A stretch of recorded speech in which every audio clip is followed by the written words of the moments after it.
This Australian business is dated 21st October 1987, and it puts the auction of my antique cedar furniture collection in market perspective.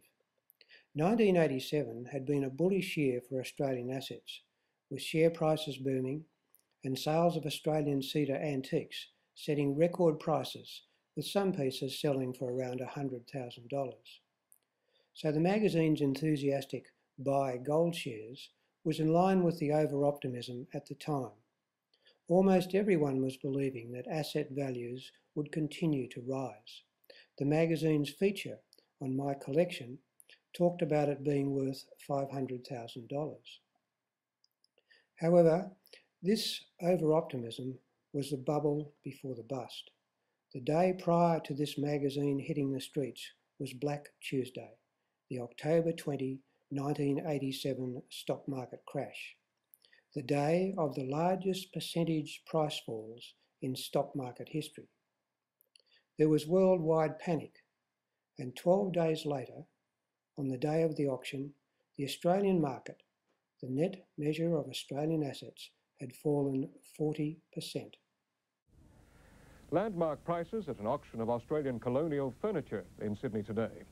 The records were set when Dr. John Buttsworth's collection was sold to help pay for a property settlement in his divorce from radio star Margaret Throsby. Up for grabs today, pieces from the finest and most extensive private collection of Australian colonial furniture, the most important to come onto the market according to the experts.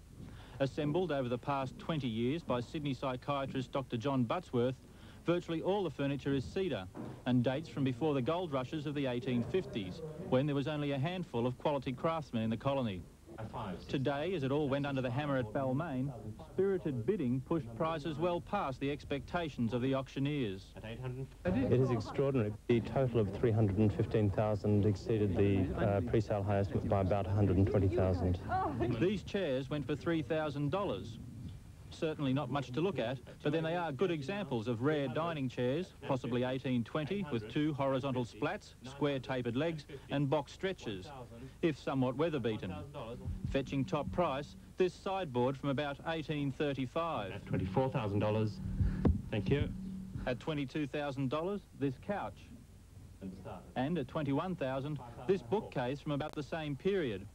Despite the high price tags, experts say the buyers are getting value for their money.